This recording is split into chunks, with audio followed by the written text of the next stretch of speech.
Class 5 থেকে খুব চঞ্চল ছিলাম। আমি মোটামুটি আমার এলাকায় বাচ্চাদের সর্দার ছিলাম। আচ্ছা, আমার মানে আমি যখন ক্লাস 5-এ পড়তাম তখন ক্লাস 1 থেকে ধরে 3 পর্যন্ত 4 পর্যন্ত যে বাচ্চারা থাকতো ওদের সাথে আমার বন্ডিংটা খুব স্ট্রং ছিল এবং মোটামুটি বলা চলতো ওই এলাকার বাচ্চারা সব আমি যেভাবে বলতাম সেভাবেই তখন। আচ্ছা, দেখা যেত যে ওদের মধ্যে খেলাধুলার আয়োজন করতাম, প্রতিযোগিতা করতাম, সবকিছুতে আপনি লিডটা দিতেন? হ্যাঁ, লিডটা দিতাম। তখন বাচ্চাদের সাথে অ্যাসোসিয়েশনটা বেশি ভালো ছিল। আচ্ছা, ক্লাস 5-এ পড়ে কি 5-এর বাচ্চাদেরকে লিড করতেন নাকি 2, 3, 1 যাদেরকে লিড করা যায় ইজিলি? 5 পর্যন্ত সবাই মোটামুটি অ্যাসোসিয়েট ছিল। এখন ক্লাস 5-এর বাচ্চা তো আসলে আর আমার কথা ওইভাবে শুনবে না, সেটা আমার সমপর্যায়েরই আছে। যেগুলো হয় যে নিচের যারা থাকতো তারাই হচ্ছে মোটামুটি শুনতো, খুব মানতো।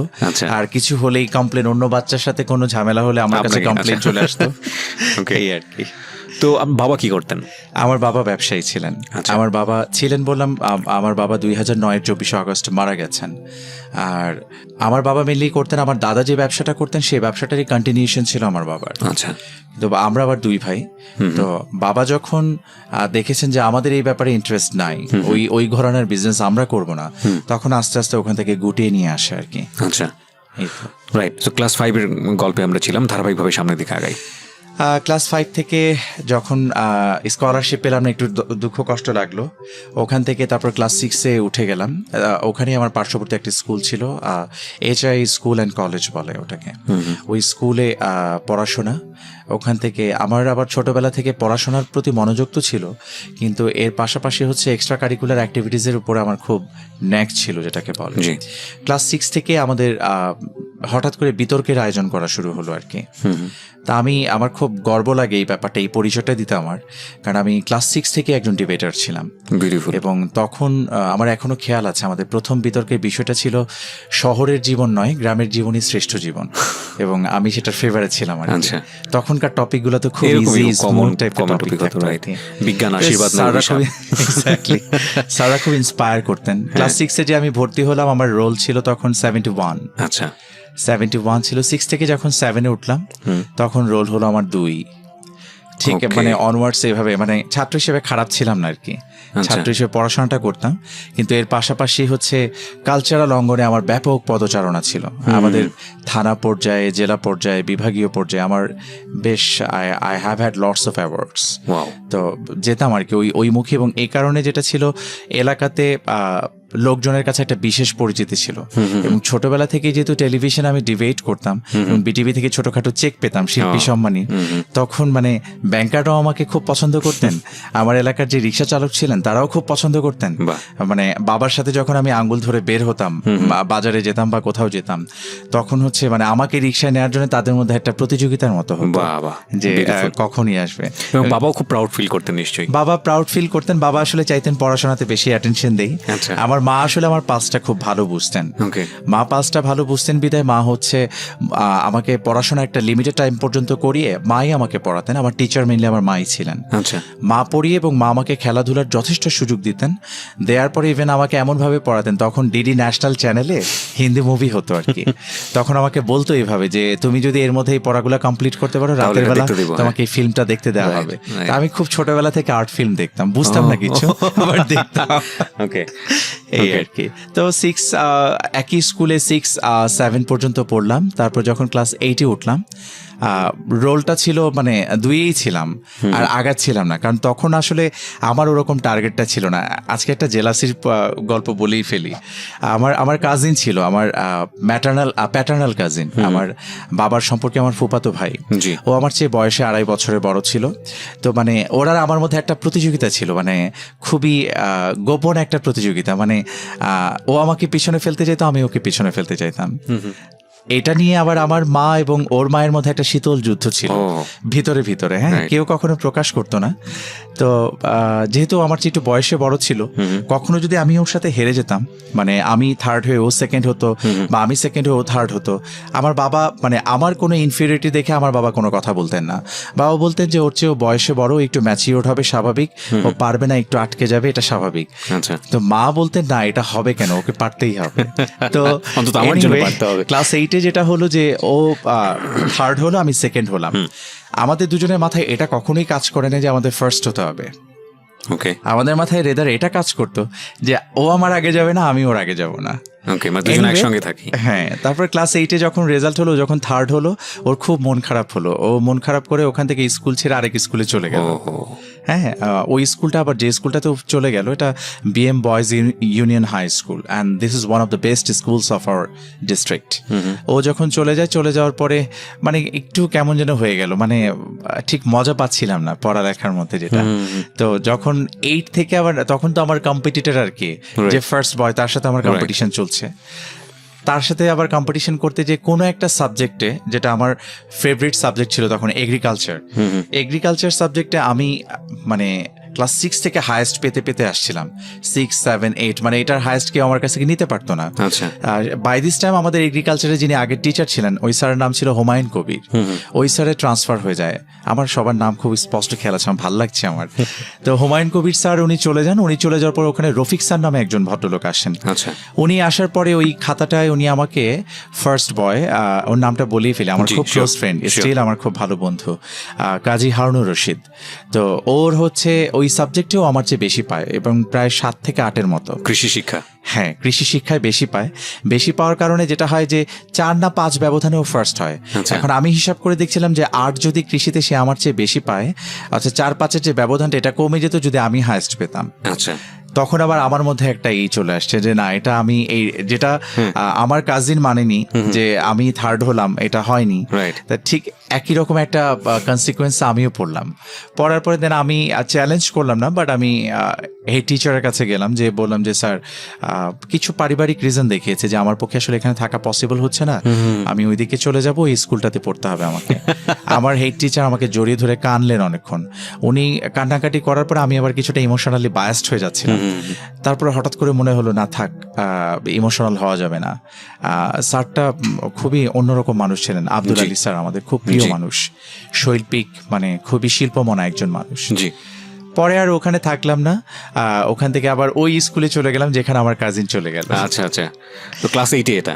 না, এটা হচ্ছে ক্লাস 8 থেকে যখন 9-এ উঠবো তখন ওই পর্যায়ে। ওকে, তারপর চলে গেলাম। ওখান থেকে চলে যাওয়ার পরে ওই স্কুলে যে বাই দিস টাইম আমার কাজিন নিজেকে খুবই একদম ফ্ললেস একটা পর্যায়ে নিয়ে চলে গেছে, এবং সে খুব দুর্দান্ত রকমের রেজাল্ট করছিল ওখানে। ওকে, যাই হোক, ওখানে গেলাম, কম্পিটিশন দিচ্ছিলাম, দিয়ে ওর সাথে আমি আসলে পেরে উঠছিলাম না, কারণ বাই দিস টাইম ওর মধ্যে অনেক চেঞ্জেস চলে আসছে।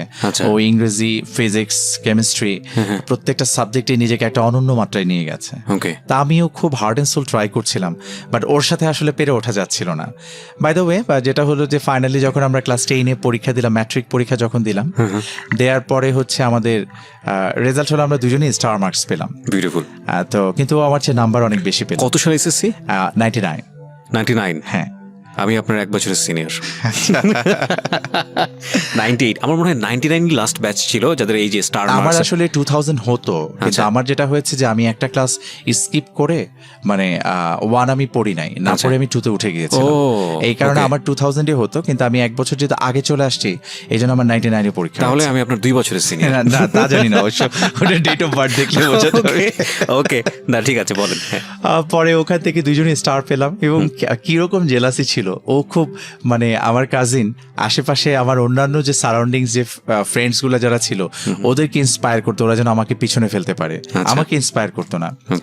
মজার কথা বলি, ক্লাস 8-এ স্কলারশিপ যখন পরীক্ষা আমরা দিচ্ছিলাম, ওর কাছে কিছু দারুণ নোট ছিল, আমি ওকে বললাম যে নোটসগুলো আমাকে দাও, ও আমাকে দিল না, কিন্তু পরীক্ষার ঠিক 2 দিন আগে এসে আমাকে নোটসগুলো দিল। আমি একটু বোকা টাইপের ছিলাম কিনা আমার মনে নাই, ওই সময় হলো কি, নোটসগুলো পেয়ে, খুব ভালো স্যারদের নোটস ওগুলো, আমি আবার নতুন করে পড়লাম 2 দিন আগে।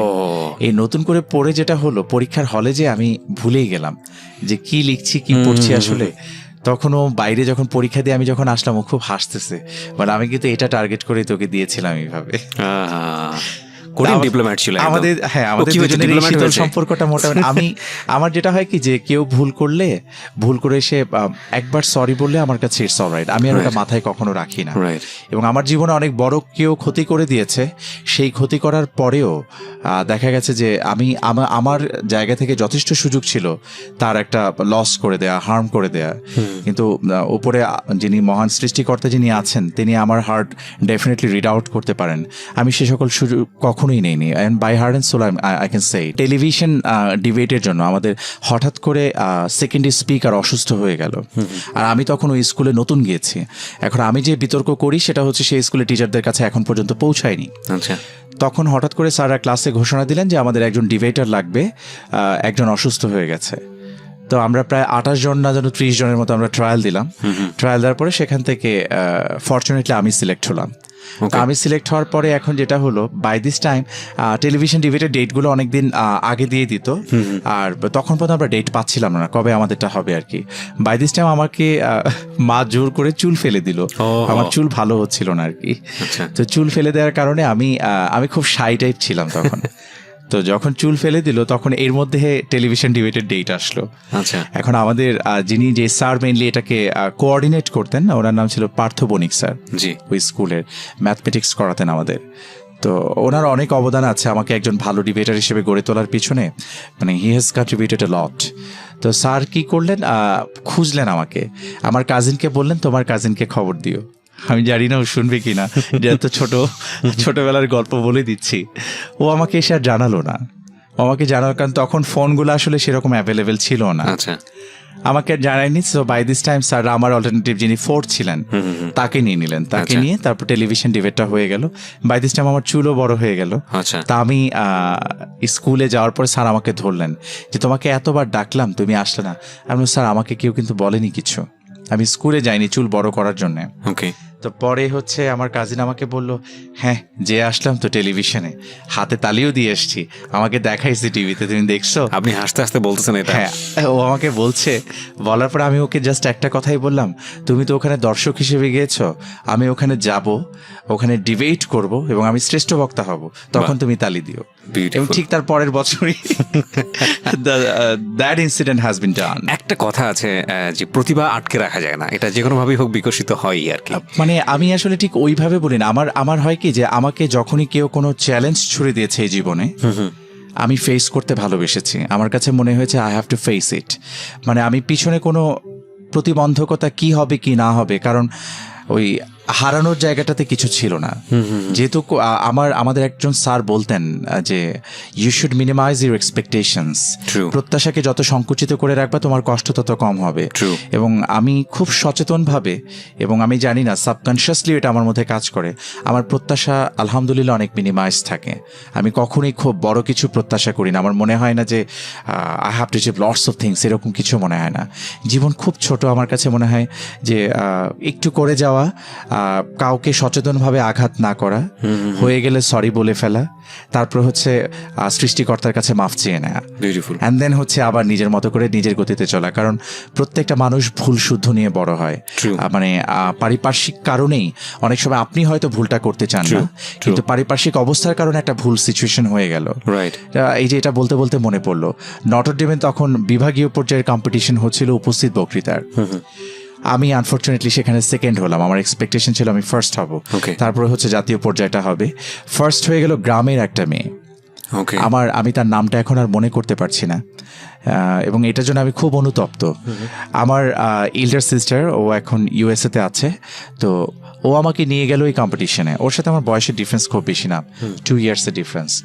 তো ও গেল আমার সাথে। যাওয়ার পরে আমি জাস্ট কথা প্রসঙ্গে যখন রেজাল্টের কথা আমাকে জিজ্ঞেস করলো, আমি তখন বললাম যে আমি সেকেন্ড হলাম। কোন গ্রাম থেকে একটা মেয়ে আসছে, কি একটা আমি বুঝলাম না, ওর কথা তো আমার এরকম কিছু মনেই হলো না। তারপর একটা টার্ম আমি ইউজ করেছিলাম, আমাকে মাফ করুক, আমি গ্রাম্য যেটা বলে একটা কথা বলে, সেরকম একটা টার্ম ইউজ করার পরে ঠিক আমার ঠিক পেছনে, 2 হাত পেছনে মেয়েটা দাঁড়িয়েছিল।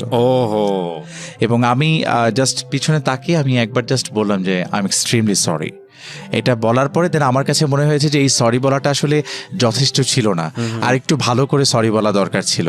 এবং এটা আমি পরবর্তীতে যখন আমার মনে হয়েছে, আমি মনে থেকে খুব গিল্টি ফিল করেছি এবং সরি বলেছি। তখন আসলে বয়সও খুব বেশি ছিল না, অপ্রাপ্ত বয়স্ক যেটাকে বলে, শিশু যেটাকে বলে, সেই পর্যায়ে ছিলাম। বাংলাদেশের আইন অনুযায়ী 18 বছর পর্যন্ত একজন, তাকে তো আসলে 18 বছরের নিচে পর্যন্ত সবাইকে শিশু হিসেবে কাউন্ট করা হয়। তো সেই যদিও আমার মনে হয় না যে আমাদের ছেলে মেয়েরা ওই পর্যায়ে শিশু থাকে আর কি, তাদের আচরণ যেটা বলে।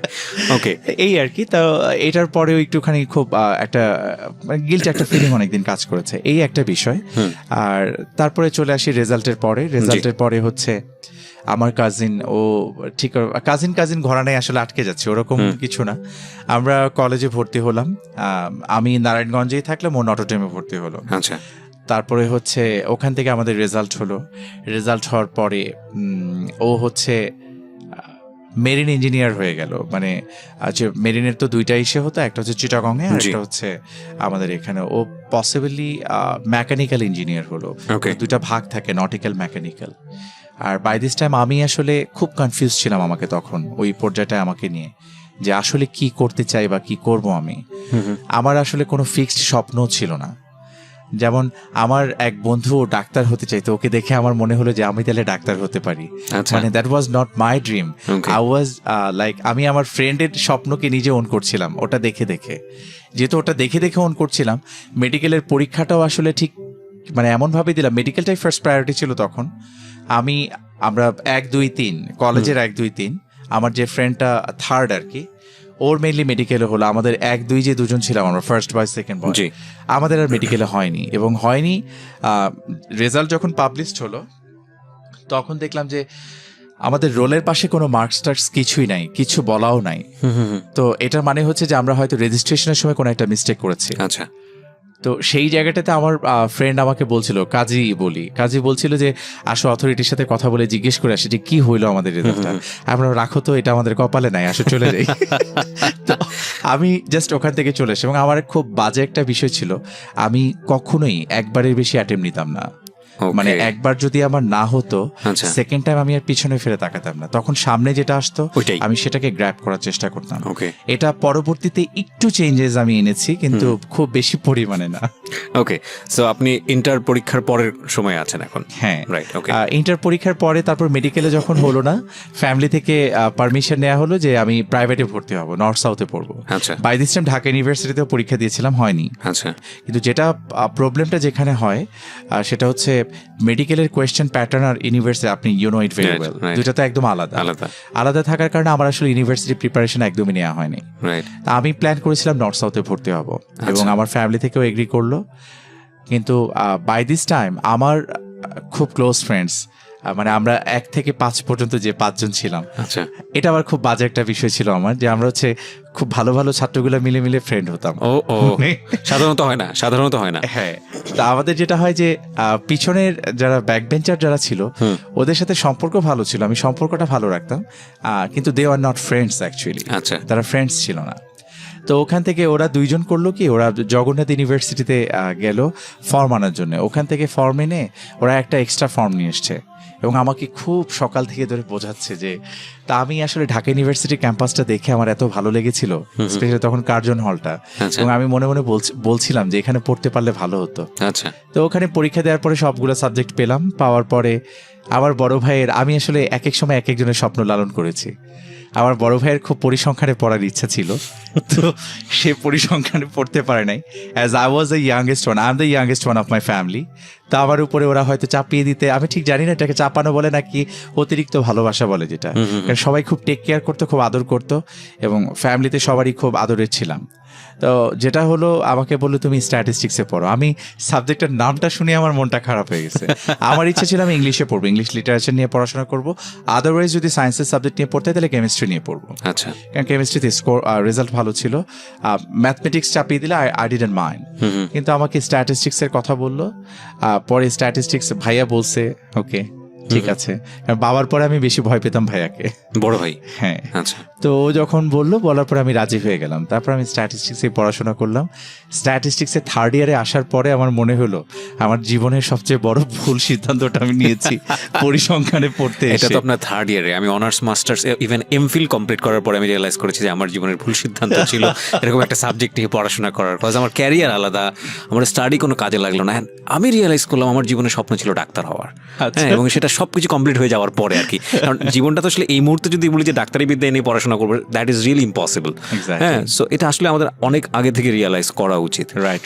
সো আপনি থার্ড ইয়ারে, আচ্ছা থার্ড ইয়ার আমরা সব লেখাপড়ার গল্প শুনছি, ইন দ্য মিন টাইম লাইফে ঘটনা দুর্ঘটনা কিছু ঘটে না? হ্যাঁ, ঘটনা দুর্ঘটনা, তখন পর্যন্ত দুর্ঘটনা আসলে ঘটে নাই, ঘটনা আছে অনেক ঘটনা বল। বাই দিস টাইম আমি আমার ইউনিভার্সিটির বর্ষসেরা বিতার্কিক হয়ে গেলাম, 2002 সালের কথা এটা, এবং খুব নাম হয়ে গেল জগন্নাথে, মোটামুটি এক নামে আমাকে সবাই চিনত তখন। এবং এরপরে যেটা হলো টেলিভিশন ডিবেটগুলোতে যাচ্ছিলাম, বেস্ট স্পিকার হচ্ছিলাম।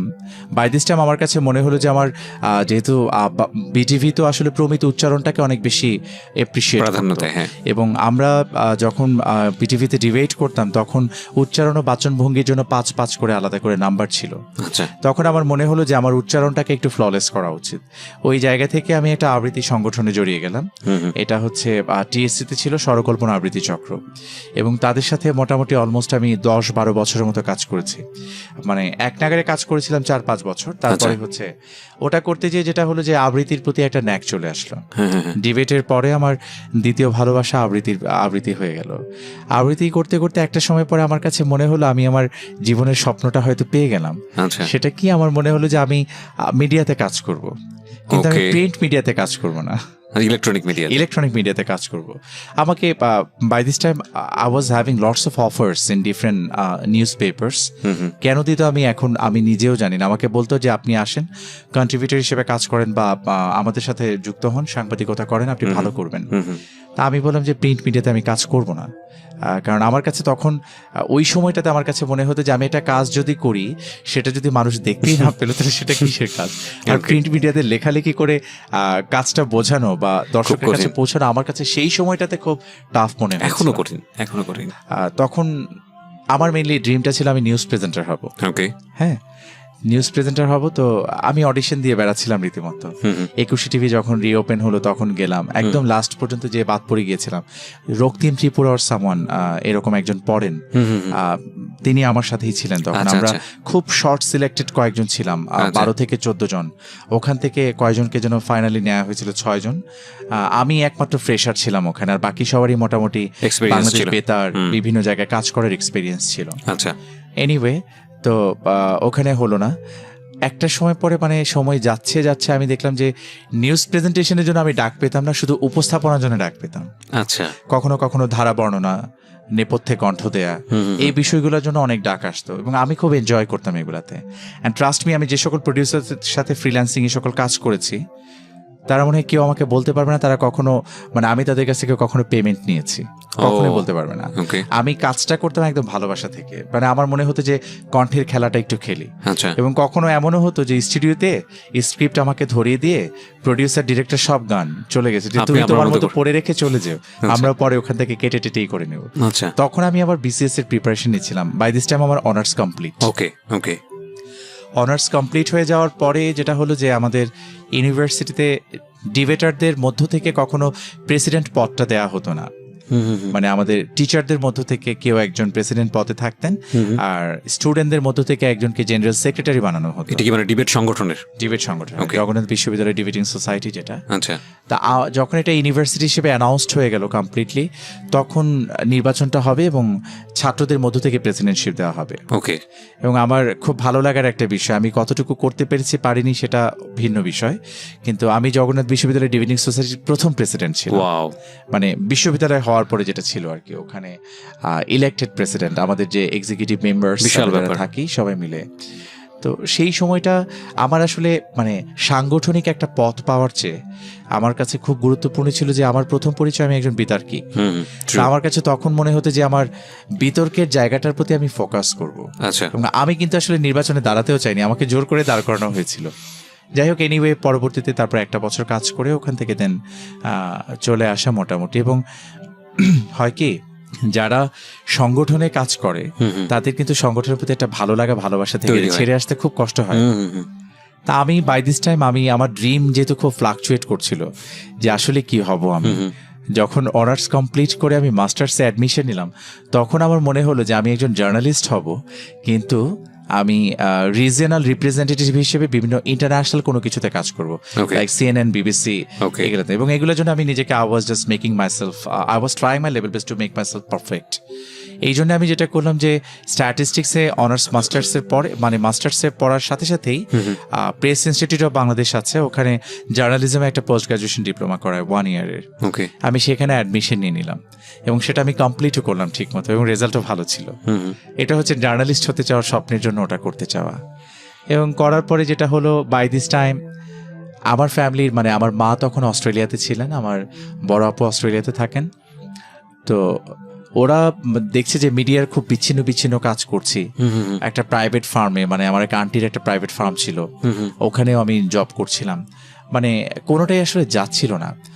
ওরা চাচ্ছিল আমাকে অস্ট্রেলিয়াতে নিতে, কিন্তু যেহেতু আমার 18 ইয়ার্সের চেয়ে বেশি বয়স হয়ে গেছে তখন আমাকে ওই ডিপেন্ডেন্ট হিসেবে আর নেওয়া যাচ্ছিল না। তখন আমাকে বলা হলো যে তুমি একটা জব এক্সপিরিয়েন্স নাও। আমি জব এক্সপিরিয়েন্স আমি পড়েছি স্ট্যাটিস্টিক্সে, কিন্তু জব এক্সপিরিয়েন্স আমি নিয়েছি মার্কেটিং এর। তো এটা আবার কোনোভাবে ম্যাচ করছিল না। দেন ওরা কোনোভাবে আর মানে দেশে থেকে এই যে মিডিয়ার কাজ, তারপরে হচ্ছে এরকম বিচ্ছিন্নভাবে কাজগুলো করাটাকে এপ্রিসিয়েট করছিল না।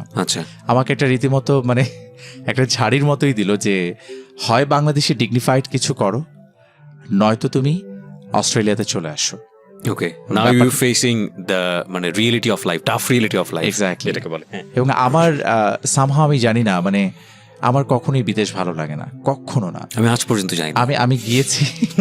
আমি গিয়েছি আমার দেখে মনে হয়েছে এত সুন্দর কেন, মানে সৌন্দর্য একটা সময় যে অসহনীয় হয়ে যায় সেটা। মানে আমি সুইজারল্যান্ডেও গিয়েছি, আমি দেখে আর ঠিক 2-3 ঘন্টা পরে আমার আর ভালো লাগে না, মানে একই, মানে এত সুন্দর কেন। মানে আমার কাছে কেন জানি মনে হয় যে বাংলাদেশের বাইরে আসলে কিছু নাই, মানে একদম গোড়া একটা অনুভূতি। আমি কখনো চেষ্টাই করিনি, 1-2 বার ভিসার জন্য বেশ কয়েকটা দেশে ট্রাই করেছিলাম, তো রিজেক্ট করে দিয়েছে। আমি খুব খুশি হয়েছি, যাক রিজেক্ট করে দিয়েছে আমাকে। প্রথম দিকে আমাকে খুব রিজেক্ট করতো আসলে, আমার ফ্যামিলি সবাই ভিসা পেত, একজনকে বাদ দিলে সেটা ছিলাম আমি।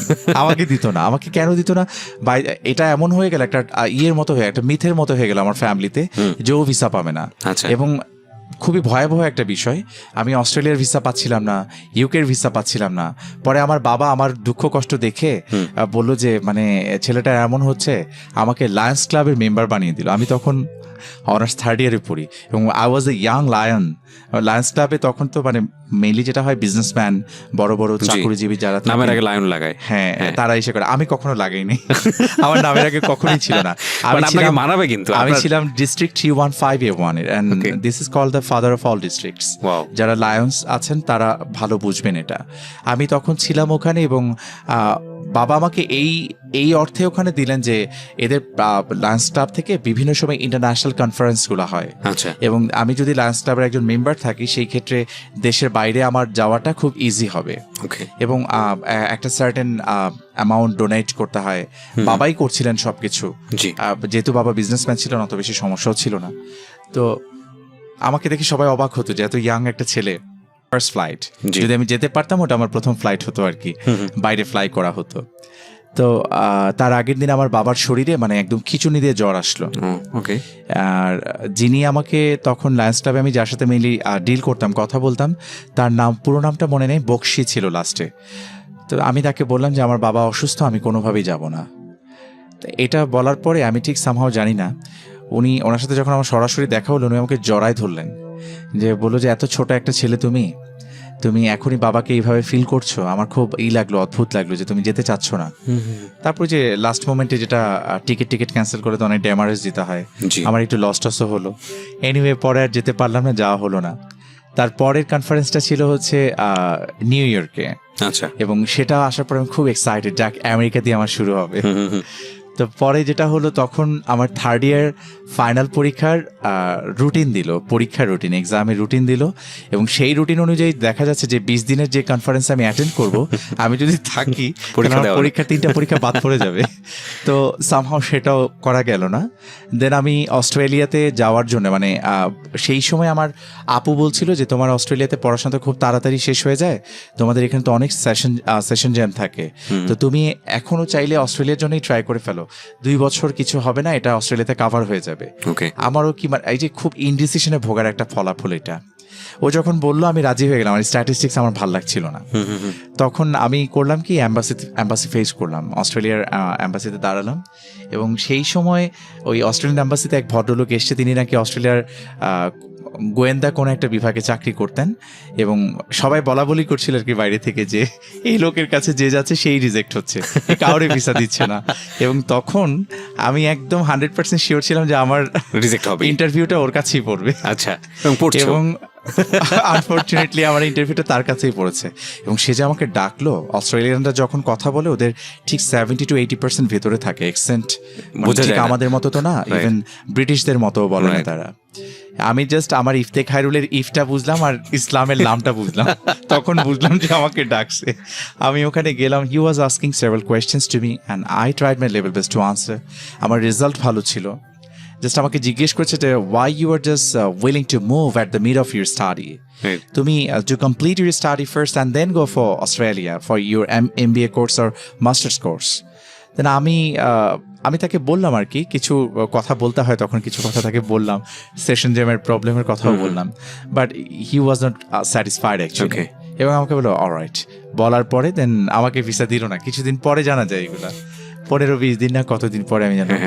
এই এত স্ট্রাগল, এই যে আমি যে পাচ্ছিলাম না, কারণ বলে না যে destiny has destined something for you.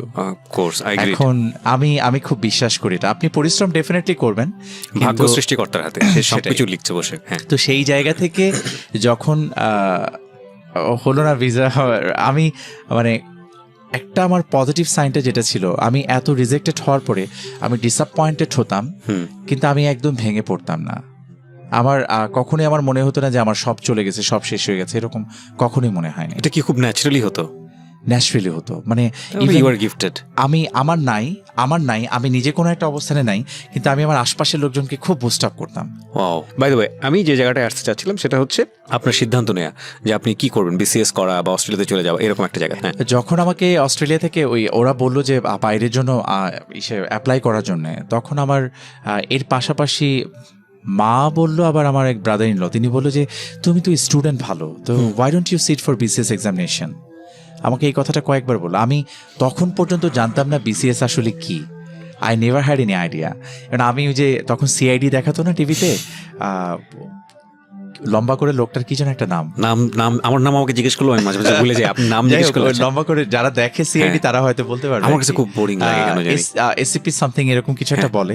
তো এগুলা দেখে আমার খুব মজা লাগতো, কিন্তু আমি কাউকে জিজ্ঞেসও করতাম না যে কিভাবে CID তে যেতে হবে। আচ্ছা, কিন্তু আমার মনে প্রশ্ন আসতো যে এরকম হতে পারলে ভালো হতো। হ্যাঁ, এরকম আসতো, এক এক সময় এক একটা ভাবতাম।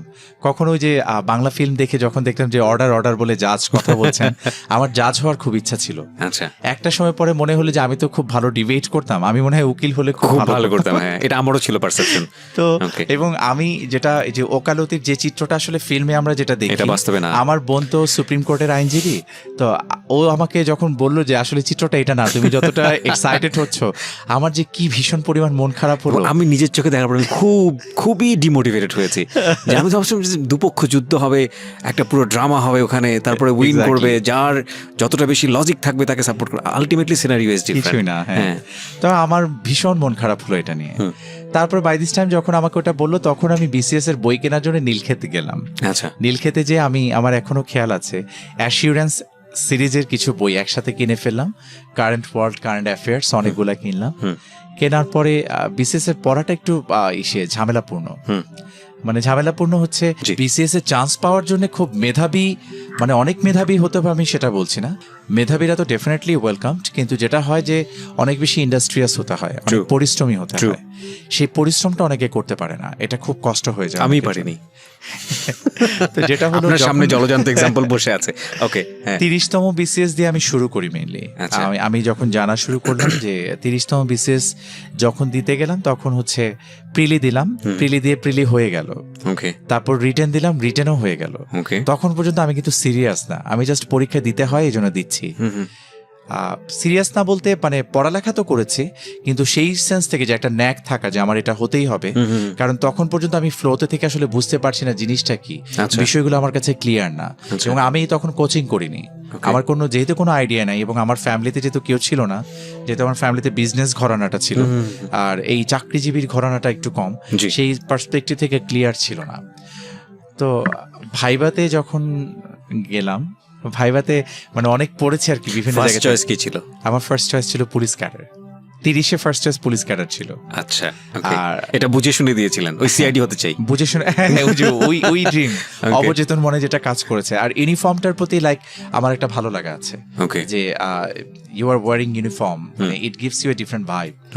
তো সেই জায়গা থেকে আমার কাছে মনে হলো যে হ্যাঁ, পুলিশ ফার্স্ট চয়েস থাক। সেকেন্ড চয়েস তখন ছিল আমার অ্যাডমিনিস্ট্রেশন, থার্ড ছিল পসিবলি কাস্টমস, আর পরেরগুলো এখন আর খেয়াল নাই। আচ্ছা, ওখানে দেওয়ার পরে যেটা হলো, আমি যে বোর্ডে পড়েছিলাম ওই বোর্ডে আমি যখন ঢুকতে গেলাম, জি অনেক পড়েছি যে ইন্টারভিউ সময় অনেক রকমের সিচুয়েশন অ্যারাইজ করে, ওগুলা স্মার্টলি ফেস করতে হয়। তা আমি নিজে যেই ফেস করলাম। কিরকম? আমি মাত্র দরজাটা খুললাম, ঢুকবো, ইন্টারভিউ বোর্ডে যিনি চেয়ারম্যান স্যার ছিলেন তিনি আমাকে বললেন যে আপনি বের হয়ে যান। ঢোকা মাত্রই? হ্যাঁ, আমাকে ঢুকতেই দিল না। আমি জাস্ট একটা পা দিয়ে, দরজাগুলো খুব শক্ত থাকে, আপনাদের এই যে এই ডোরগুলোর মধ্যে খুব শক্ত, যে অনেক প্রেসার দিয়ে খুলতে হয়। প্রেসার দিয়ে খুলে আমি জাস্ট ঢুকতে, may I come in sir, আমি এটা জাস্ট বলেছি, সাথে সাথে আমাকে বলেছে আপনি ঢুকবেন না। তা আমি জাস্ট বাই দিস টাইম যেটা হয় যে রুমটার ভিতরে একটা টেবিল থাকে, টেবিলের এখানে 3 জন বসে থাকেন, আর সামনে টেবিলের সামনে আরেকটা চেয়ার থাকে যেখানে পরীক্ষার্থী যে বসবে আর কি। তা আমি দেখলাম যে আমার ওই অতটুকুই, যেটা চোখের উপযোজন ক্ষমতা বা দিনে তো দৃষ্টির ক্ষমতার কারণে যতটুকু আমি দেখতে পারলাম যে একটা টেবিল, 3টা চেয়ার, ওখানে ওনারা বসে আছেন। আমাকে যখন বের হয়ে যেতে বললো, আমি না কনফিউজড হয়ে গেলাম। অফকোর্স, সেটাই হবে, আমি কি আসলে ঢুকবো নাকি ঢুকবো না। এখন আমাকে তো ওনার অর্ডার তো মানতে হবে, নিশ্চয়ই কোনো একটা কিছু আছে। এখন উনি আমাকে বলছিলেন যে আমি আমার লোককে ডাকবো। উনি ওনার লোককে ডাকলেন, ওনার লোককে ডাকার পরে ওনার লোক ঢুকলো, ঢোকার পরে ঠিক 2 মিনিট পরে আমাকে আবার ডাকা হলো। 2 মিনিট পরে আমি ঢুকে যেয়ে দেখলাম যে চেয়ারটা যেখানে ছিল আমারটা, মানে যেখানে আমি বসবো, সেই চেয়ারটা সেই জায়গাতে আর নাই।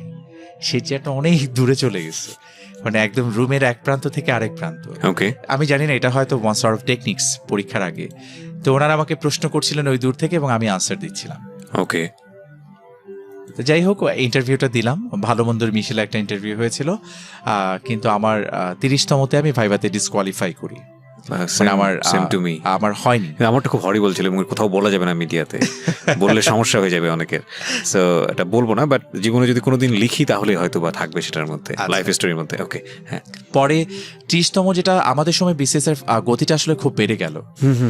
30তম দিতে দিতে আমার যেটা হয়ে গেল, আমার মানে আমি খুব ডিটারমাইন্ড হয়ে গেলাম যে আমাকে মানে ফার্স্ট ক্লাস গেজেটেড অফিসার হতেই হবে। এবং আমার তখন এমন হলো যে আমার এটা ছাড়া আর কিছু দিয়ে আমাকে কেউ পোষাতে পারবে না, মানে আমার একটা স্বপ্ন হয়ে গেল এটা তখন। এবং মনে হলো যে আলটিমেটলি আমি হয়তো আমার ড্রিমটাকে খুঁজে পেলাম। এবং মানে I can't explain you, like by this time যেটা হলো যে 30তম বিসিএস এর ভাইবাটা যখন দিচ্ছিলাম, আমাদের 31তমের আবার প্রিলি রিটেন হয়ে গেল, যেহেতু গতিটা ফাস্ট ছিল। আর যেহেতু আমরা খুব প্রিপেয়ার থাকতাম, তখন ওই পরীক্ষাটা আবার আমার দুর্দান্ত রকমের ভালো হয়েছে। প্রিলি রিটেন দুটাই ভালো হয়েছিল। হওয়ার পরে দেন আমার এবার ফার্স্ট চয়েস থাকলো ফরেন ক্যাডার, সেকেন্ড চয়েস আসলো অ্যাডমিনিস্ট্রেশন, থার্ড চয়েস আসলো পুলিশ। আমি তো ধরে নিয়েছিলাম যে 30তম আমার পুলিশ হয়েই যাবে। তো 31তমতে যখন আমি ভাইভা ফেস করতে যাই, ex IG prison Liaquat Ali Khan স্যারের বোর্ডে ছিলাম আমি। তো উনি আমাকে জিজ্ঞেস করলেন যে ঢোকার পরপরই, মানে এটা করেন আর কি ওনাদের একটা চেষ্টা থাকে যে একজন কি বলে পরীক্ষার্থীকে একটু নার্ভাস করে দেই, কি হয়, সে কিভাবে ফেস করে। আমাকে প্রথমেই বললো যে 30তম রেজাল্ট কি, 30তম বিসিএস। তা আমি বললাম যে 30তম বিসিএস স্যার ভাইভাতে কোয়ালিফাই করতে পারিনি। বলে আপনি 30তমতে ভাইভাতে কোয়ালিফাই করতে পারেন, মানে কিছু প্রথম কয়েকটা ফ্যামিলিয়ার কোয়েশ্চেন্স করে একটু ইজি করে দিয়ে দেন এই প্রশ্নটাতে চলে আসলো হঠাৎ করে, আপনি কোয়ালিফাই করতে পারেন নাই, আবার 31তমতে সে ফরেন ক্যাডারকে ফার্স্ট চয়েস দিয়েছেন, আপনার তো রীতিমতো দুঃসাহস। সেটা আমি ভাবছিলাম মনে মনে দুঃসাহস। তখন আমি বললাম যে আসলে স্যার ব্যাপারটা হয়েছে কি, আমি যখন 30তম পরীক্ষা দিই তখন আমার ফার্স্ট চয়েস পুলিশ ছিল, এবং আমি ধরেই নিয়েছি যে আমি পুলিশ ক্যাডারটা পাবো। তো আনফর্চুনেটলি আমি পুলিশ ক্যাডার পাইনি, এবং 30তম যখন পরীক্ষা দিয়েছিলাম তখনই আবার 31তমের প্রেফারেন্স লিস্টটাকে আমি ফিল আপ করে ফেলেছি।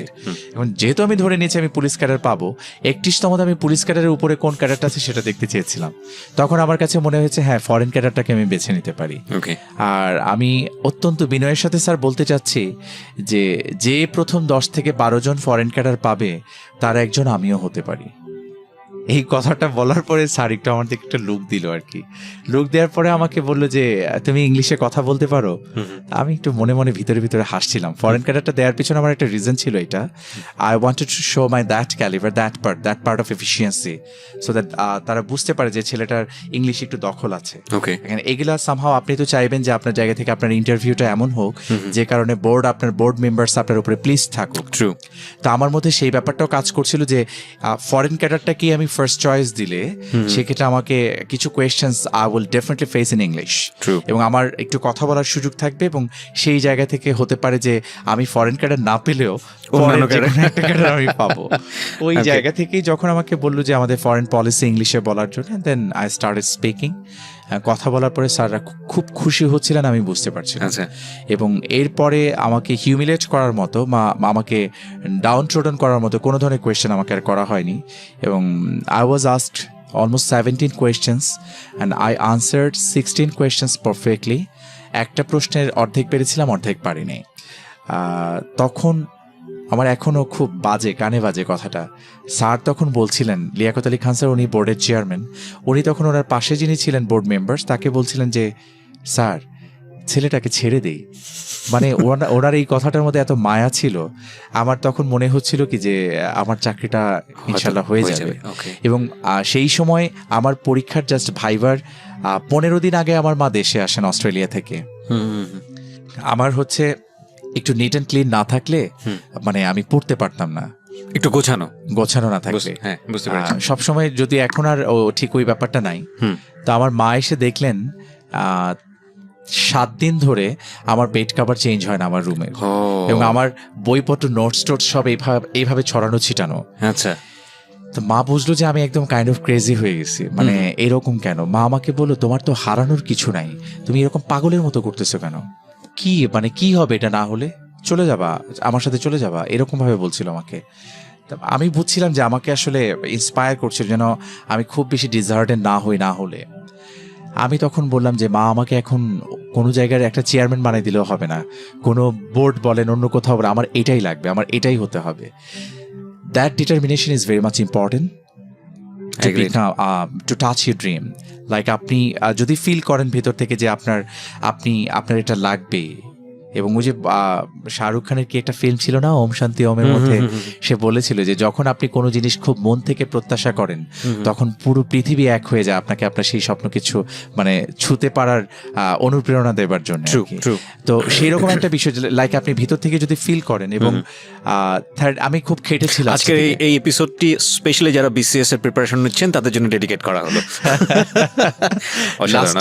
যে বিষয়টা এসে আমার যেটা মনে হয়েছে যে আমি খুব পরিশ্রম করেছি, এটা কোনো ব্যত্যয় নেই। অনেকে হয়তো অনেক মেধাবী হতে পারেন, তাদের পরিশ্রম হয়তো অনেক কম করতে হয়েছে, কিন্তু আমি অনেক খেটেছি। আমি খাটা পরবর্তী ফলাফলটাই ছিল যে আমার পুলিশ ক্যাডারে মানে জয়েন করতে পারে। এবং আমি 31তম বিসিএস ব্যাচ পরেরটাতেই। এবং আমি নিজেকে খুব প্রিভিলেজ ফিল করি এই জন্যে, কারণ আমি মনে করি যে সৃষ্টিকর্তা খুব বেছে বেছে মানুষজনকে এই সুযোগটা দেয়, পুলিশ অফিসার হওয়ার সুযোগটা। কারণ এটা হচ্ছে এমন একটা জায়গা যে জায়গা থেকে আপনি প্রান্তিক পর্যায় পর্যন্ত মুহূর্তে সেবা পৌঁছে দিতে পারবেন। অসাধারণ কাজ করার সুযোগ আছে। অসাধারণ কাজ। আমার কিছু ফ্রেন্ড আছে, কান্না দেখবেন, হাসি দেখবেন, আপনাকে এসে জড়িয়ে ধরবে। মানে আমার এই লাইফে এত বেশি প্রান্তিক পর্যায়ের মানুষ এসে আমাকে ভিক্ষা করেন, ভিখারিনী। তিনি আমার কনস্টেবল, মানে আমার যিনি অর্ডারলি, যিনি বডিগার্ড হিসেবে আছেন, তাকে দেখে ভয় পাচ্ছেন, কিন্তু আমাকে এসে জড়ায় ধরছেন। মানে I really loved it. আমাকে জড়ায় ধরে চুমু খাচ্ছেন, কান্না করছেন। এবং এই গল্পটা একটু দীর্ঘায়িত হবে, আমরা ধারাবাহিকভাবেই যাব। আপনার রেজাল্ট আসলো, তারপরে কি হলো? রেজাল্ট যখন আসলো, রেজাল্ট আসার পরে যেটা হয় কি, সেই দিন তো সবাই আসলে দেখতে থাকে, ট্রাই করতে থাকে। তখন আমি ছিলাম তখন একটা প্রাইভেট চ্যানেলে, আমি তখন আবার ওখানে নিউজ প্রেজেন্টার হিসেবে জয়েন করি। বিসিএস দেওয়ার পরে, ভাইভা দেওয়ার পরে আমার 3 মাস রেজাল্ট হতে সময় লাগবে, 3-4 মাস। আই ওয়াজ জাস্ট ওয়েটিং যে কি একটা করা যায়। তখন মনে হলো যে একটা চ্যানেল, তখন তারা news presenter, they were seeking for some news presenters. আমি আবার ওখানে অডিশন দিয়ে ফার্স্ট হলাম। তো ওখানে আমি চাকরিটা করছিলাম। আমি আবার কন্ডিশন দিয়েছি যে আমার বিসিএস হয়ে গেলে আমি কুইট করবো এখান থেকে। ওনারা রাজি হয়েছেন। আমি বাই দিস টাইম আমার ভাইকে বললাম, আমার বোনকে বললাম যে আমার রেজাল্টটা একটু দেখো কি অবস্থা। তখন বাংলা ল্যাঙ্গুয়েজটা বোঝা যায় না ওই সময়, দেখতে একটু হিব্রু টাইপের ল্যাঙ্গুয়েজের মতো আসে আর কি, ফন্ট চেঞ্জ হয়ে যাওয়ার কারণে এই প্রবলেমটা হয়। তা একদিকে আমার ভাইয়া বলতেছে তোমার পুলিশ ক্যাডার হয়েছে, আমার বোন বলতেছে যে হয়নি। আমি জাস্ট ওকে বললাম যে তুমি কিছুই দেখো না, যেহেতু তুমি এত কিছু দেখতে পারবা না, তুমি জাস্ট দেখো যে আমার রোলটা 2 বার আসছে কিনা। মানে প্রথমবার দেয় কারা পাস করেছে এটা দেয়, পাস করার পরে হচ্ছে সেকেন্ড টাইম দেয় যে কাদের জব হয়েছে বিভিন্ন অনুযায়ী। তা আমার বোন আমাকে বললো কি যে তোমার রোল তো একবারই দেখছি। আমি আমার ভাইয়ারটা বিশ্বাস করছি না। আচ্ছা, আমার চোখ দিয়ে টপ টপ করে পানি পড়ছে। I was in vehicle. আমি মনে মনে বললাম যে আমি এত খাটলাম, আল্লাহ তুমি আমাকে দিলা না, আমি এত খাটলাম, মানে একদমই আই ক্যান্ট এক্সপ্লেইন ইউ। ঠিক তার 7 থেকে 8 মিনিট পরে আমি তখন গাড়িতে ছিলাম, এবং আমি যিনি ড্রাইভার ছিলেন ওই চ্যানেলের ড্রাইভার ছিলেন। জি। আর আমি তখন যে কাঁদছিলাম সেটা উনি দেখতে পারেন নাই। তখনও আমি কাঁদছিলাম। তখন আমি আবার একটা শব্দ করেছি জোরে, একটা ইয়াহু টাইপের কিছু একটা করে না মানুষ, like that, like as I touched my dream. ব্যাপারটা এরকম। তো অন্যরকম ভালো লাগা। সেদিন রাতেই আবার মা চলে গিয়েছিলেন আমাদের গ্রামের বাড়ি নারায়ণগঞ্জ। ভাইয়া আমাকে নিয়ে মাকে সালাম করাতে নিয়ে গেলেন, মায়ের কাছে গেলাম আর কি। আমার বাবা তখন বেঁচে নাই। মা খুব হ্যাপি হয়েছিলেন। হ্যাঁ, তো এই তো ভালো লাগাটা। তারপর তো ট্রেনিংয়ে চলে যাওয়া।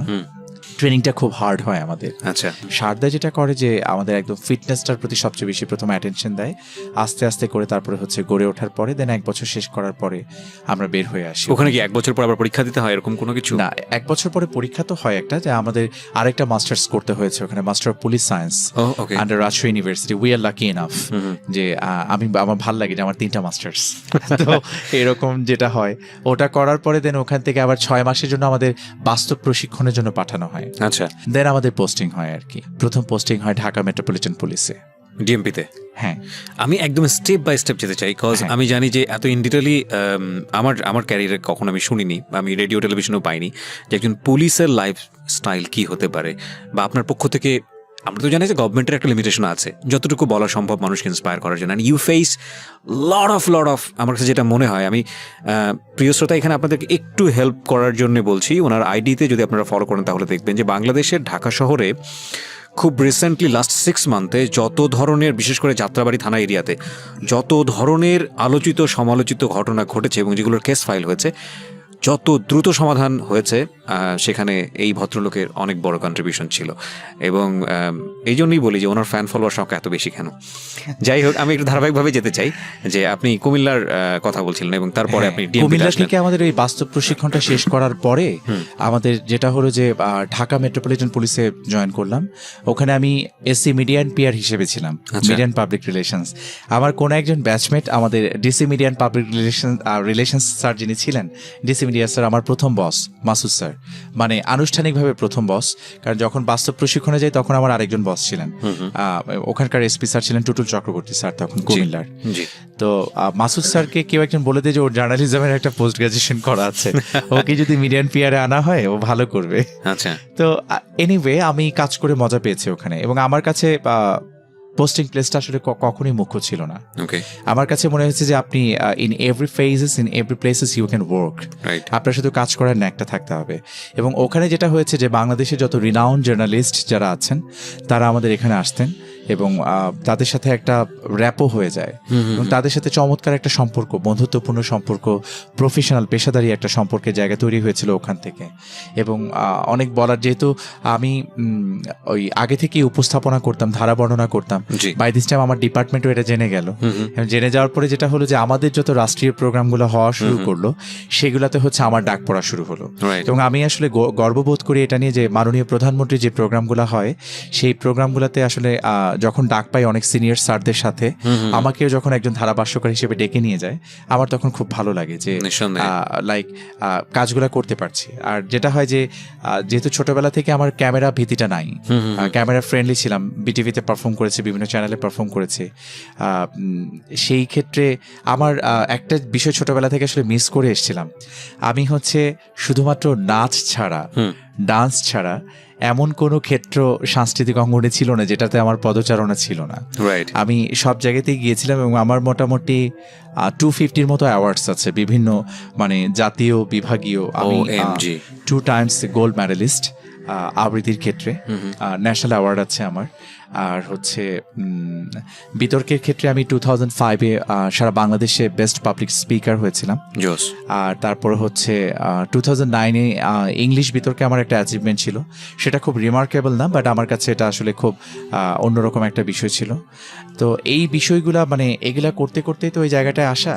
তো ডিলিংসের জায়গাটা আমার আমি খুব লুসিড ল্যাঙ্গুয়েজে কথা বলতে পছন্দ করি এবং খুব সহজবোধ্য, যতটুকু বলা যেতে পারে ততটুকুই বলতাম। মনে হতো যে যতটুকু বলা যায় না, এর পরের বাইরে হলে আমি তখনই বলে দিই I am not the right person to talk about that thing. আপনি যদি আমার সিনিয়র অফিসিয়ালসের কাছে যান, দ্যাট উইল বি বেটার। কিছু জায়গাতে আমি তখন এই পলিসিটা, এবং এটা সব জায়গাতেই আপনার হবে, আপনার প্রত্যেকটা জায়গাতেই পিআরটা কিন্তু এভাবেই ইসে হয়। ওই জায়গাটাতে যেটা হলো যে একটা দারুণ র্যাপও হলো, ওখানে কাজ করলাম। কাজ করতে করতে বাই দিস টাইম আমাদের আবার বুনিয়াদী প্রশিক্ষণ হয়। আচ্ছা, এসি মিডিয়ান পিয়ার হিসেবে থেকে আমাদের তো মেইনলি বিভিন্ন থানার যে সমস্যাগুলো, ফেসবুকে ডিএমপির যে ফেসবুক পেজটা চলতো তখন, সেই পেজটা আবার চালাতাম আমি তখন। আচ্ছা, মানে সবার সাথে কথাবার্তা বলা, তখন ওই যে মজার স্কুল, ওদের সাথে এখন আমার খুব ভালো অ্যাসোসিয়েশন, আমি ওদের সাথে কাজ করি এখন।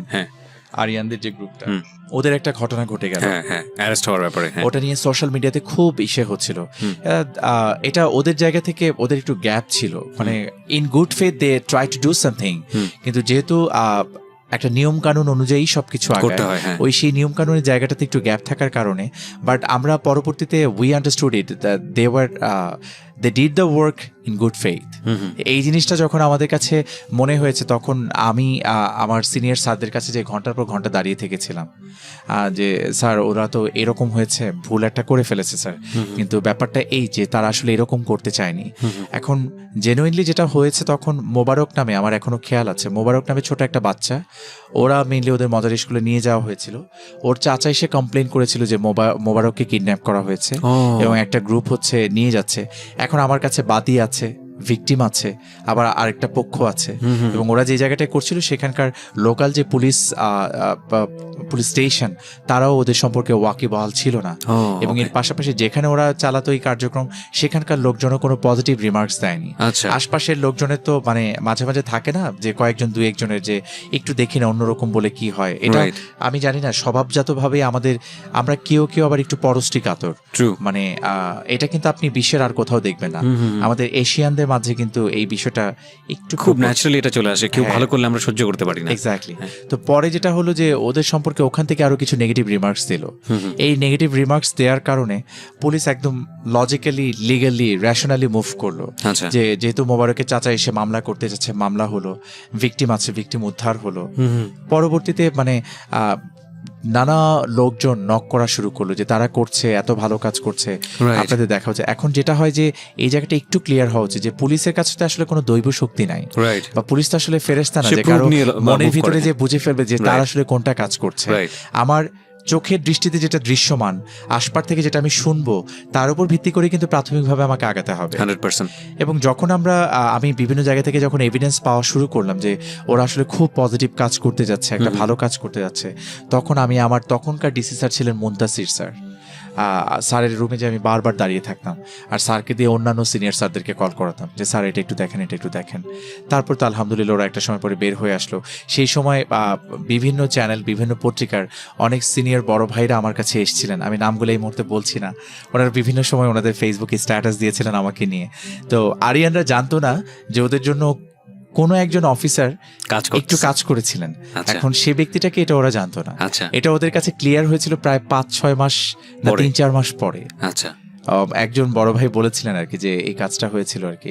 তারপর থেকে ওরা আমাকে মানে এতটাই আপন করে নিল, মানে অনেক সম্মান করে, হ্যাঁ, পাগল হয়ে গেল আমার জন্য। এবং আমি ওই বাচ্চাগুলোর মাঝে আমি গেলে মানে আমি নিজেকে হারিয়ে ফেলি আসলে। ওনার আইডিতে গেলে আসলে উনি যে কথাগুলো বলছে তাহলে আপনারা ইন ডিটেল বুঝতে পারবেন যে আসলে কি নিয়ে কথা বলছে। মজার স্কুল বাংলাদেশে এখন একটা খুব গুরুত্বপূর্ণ একটা ব্র্যান্ড আমি বলবো, যে তারা পথ শিশুদেরকে নিয়ে কাজ করে এবং সারা বাংলাদেশ ব্যাপী তারা কাজ করছে এবং এত ইন ডিটেলে কাজ করছে, এদের জন্য আসলে আপনি দেখলে দোয়া ছাড়ার কিছুই আসবে না। সো যেটা বলার আছে সেটা হলো যে আপনারা যদি ওনাকে মানে ফলো করতে চান বা ওনাকে ফ্রেন্ড রিকোয়েস্ট পাঠাতে চান, ওনার সঙ্গে কানেক্ট থাকতে চান, তাহলে আপনারা চলে আসবেন আমার পেজটিতে এবং আমি আমার পেজটিতে ইফতেখারুল ভাইয়ের আইডিটি শেয়ার করে দিয়েছি। পেজটির ঠিকানা হচ্ছে www.facebook.com/kibria.rj। আমি আবারও বলছি www.facebook.com/kebria.rj। পেজটি আছে আরজি কিবরিয়া নামে। সো এটাই কি ফার্স্ট কাজ নাকি এর আগেও টুকটাক এরকম কাজ হয়েছে? আমি আসলে সোশ্যাল ওয়ার্ক বলতে যেটা বোঝায় সেটা আমি যখন স্টুডেন্ট ছিলাম তখন থেকেই করতাম। আমি ক্লাস 8 থেকেই করতাম। আমার এলাকায় আমার ছোট্ট পরিসরে করা যেটা ছিল। যখন আস্তে আস্তে বড় হতে থাকলাম তখন বিভিন্ন সংগঠনের সাথে জড়িয়ে গেলাম। সাহিত্য বিকাশ আন্দোলন একটা সংগঠন ছিল, খুব প্রগতিশীল টাইপের সংগঠন। এরা মানুষের জন্য অনেক কাজ করতো, ওনাদের সাথে সাথে কাজ করতাম। ফ্লাড এফেক্টেড পিপলদের জন্য স্টুডেন্ট থাকাকালীন সময় আমি টিএসসির মোড়ে দাঁড়িয়ে দাঁড়িয়ে টাকা তুলেছি এবং সেই টাকা আবার তাদেরকে যে আমরা যেটা করতাম আগে নিজেদের পকেট থেকে একটা সার্টেন অ্যামাউন্ট দিতাম, দেওয়ার পরে দেন আবার হচ্ছে বিভিন্ন ইসে কালেক্ট করে সেটা আবার যেহেতু আবৃত্তি সংগঠনে ছিলাম আবৃত্তি সমন্বয় পরিষদে আমরা জমা দিতাম, ওখান থেকে আবার এটা বিভিন্ন জায়গাতে ডিস্ট্রিবিউটেড হতো। তো মজার স্কুল মানে একটা এরকম ইনস্টিটিউশন, মানে পথ শিশুদের স্কুল যদি চিন্তা করি সেই সেন্স থেকে মজার স্কুলটাই হচ্ছে আমার প্রথম ইসে। বাট এছাড়া আমার ডিস্ট্রিক্টে বিভিন্ন অর্গানাইজেশন আছে যাদের সাথে আমি আলাদাভাবে কাজ করি। আর আমার কিছু মানুষের সাথে আমি ঠিক জানি না, আমি রাস্তাঘাটে যখন চলাফেরা করি আমার চোখ চারিপাশে খুব ঘোরে, আমি দেখি, সব কিছুই দেখি। এবং কখনো এমন হয় ধরেন একজন রিক্সায় আমি চড়লাম, রিক্সায় চড়ার পরে আমি দেখলাম যে আমি খুব বেছে নিয়ে, সবাই যেমন একটা ইয়াং রিক্সা পোলারকে খোঁজে, আমি সেটা খুঁজতাম না। আমি দেখতাম যে সবচেয়ে বয়সী কে আছেন এখানে, আমি তাকে খুঁজতাম। এবং তাকে খুঁজে আমি জানি না, আমি হুমায়ুন আহমেদের বই প্রচুর পড়তাম তখন। আমার মাথায় মাঝে মাঝে ওনার বইয়ের মধ্যে কিছু এক ধরনের ইসে থাকতো না, একটু পাগলামি টাইপের কিছু বিষয় থাকতো, ওগুলা ঠিক ওইভাবেই আসছে কিনা জানি না। আমার হঠাৎ করে মনে হতো যে আমি ওনাকে আমার নাম্বার দিয়ে দিব, আমি নাম্বার দিলে পরে ওনার সাথে আমার একটা সারা জীবনের সম্পর্ক হয়ে যায়। এরকম বিভিন্ন অঞ্চলের বিভিন্ন জায়গার বিভিন্ন ডিস্ট্রিক্টের বিভিন্ন জনের সাথে আমার গত 8-10 বছর ধরে যোগাযোগ রয়েছে। আচ্ছা, অ্যান্ড আমরা ওনাদের কাছে আমার পার্সোনাল নাম্বার আছে, ওনাদের যখনই কোনো ব্যক্তিগত প্রয়োজন, আমি তো আসলে অত বিশেষ ক্ষমতা নিয়ে আসিনি, যতটুকু আমার জায়গা থেকে মনে হয় যে করা পসিবল সেটা আমি করি। তো এইরকম রিক্সা পোলার থেকে ধরে ভিক্ষুক থেকে ধরে এরকম ইন্ডিভিজুয়ালস অনেক ক্যারেক্টার্স আছে যাদের সাথে আমার অ্যাসোসিয়েশন রয়েছে। আর অর্গানাইজেশন বলতে মজার স্কুল, ওদের ভালোবাসাটা এবং ওই বাচ্চাদের কাছে যখন যাই না, ওরা হচ্ছে ওদের প্রত্যেকের সাথে আমার আলাদা করে হ্যান্ডশেক করতে হবে, নাহলে আবার ওরা খুব কষ্ট পায়। তো প্রত্যেকটা বাচ্চাকে আমার টাচ করতে হয় এবং ওরা আমাকে খুব ভালো করে চেনে। আমি ওদের কমলাপুরের যে শাখা, ওখানে মুগদার শাখা, যেখানে যেখানে যাওয়া দরকার আমি সব জায়গাতেই মোটামুটি গিয়েছি।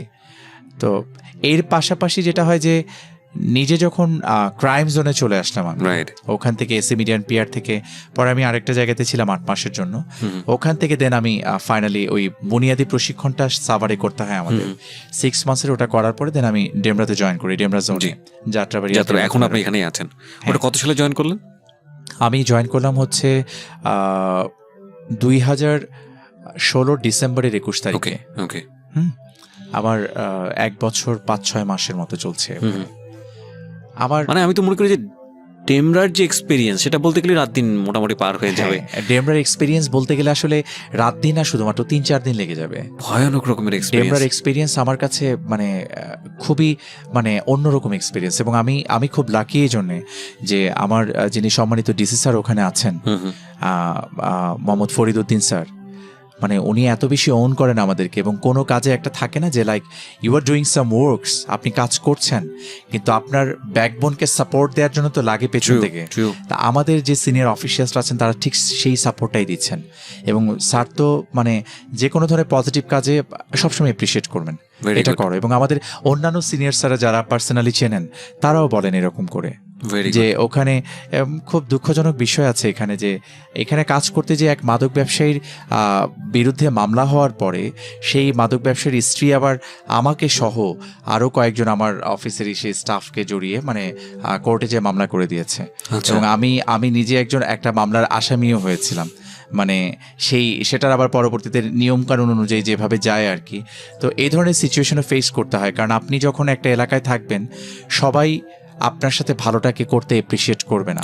কারণ কেউ দীর্ঘ সময় ধরে একটা জায়গা তৈরি করে রাখে ওখানে, এবং ওই জায়গাটাতে যখন আঘাত পড়ে তখন তারা নানাভাবে চেষ্টা করে যে ওই লোকটাকে ক্ষতিগ্রস্ত করার জন্য, তাকে ডিমোটিভেটেড করার জন্য, কিভাবে তাকে ডিমোটিভেট করা যায়। আমরা ওখানে যাওয়ার পরে প্রথম থেকে আমাদের টার্গেটটাই ছিল যে আমরা এই ধরনের কাজগুলো করব, মাদকের বিরুদ্ধে কাজ করব। কোনো ধরনের একদম নিরপরাধ মানুষ যার আসলে কেউ নাই, সে যদি হেল্পের জন্য আসতো, আমি খুব বেশি প্রাইভেট শেয়ারিংগুলো দিতাম, অনেক বেশি পরিমাণে প্রাইভেট পিটিশন পড়ে আমাদের জিডি, এবং মামলার বাইরে প্রচুর ব্যক্তিগত অভিযোগ জমা হয়। এগুলা যখন আসে সেই বিষয়গুলো অনেক অত হিয়ারিং দেওয়ার সময় আসলে থাকতো না আমাদের, কিন্তু আমি প্রচুর সময় দিতাম এগুলাতে।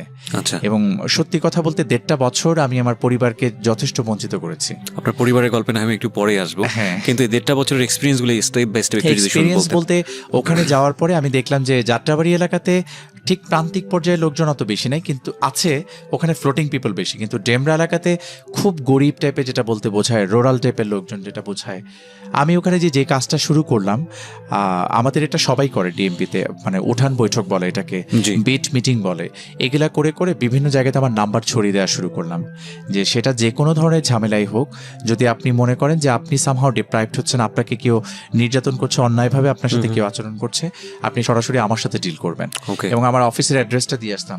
এতে যেটা হলো কি যে অনেক বেশি পরিমাণে ফিডব্যাক পাওয়া শুরু করলাম আমি, এবং আমি মসজিদ মন্দির কোনো জায়গায় বাদ দেইনি, সব জায়গাতে মিটিং করেছি, এবং সবার কাছে ওখানে যাত্রাবাড়ি এলাকার রিক্সাওয়ালা, ডেমরা এলাকার রিক্সাওয়ালার কাছেও কিন্তু আমার নাম্বার আছে।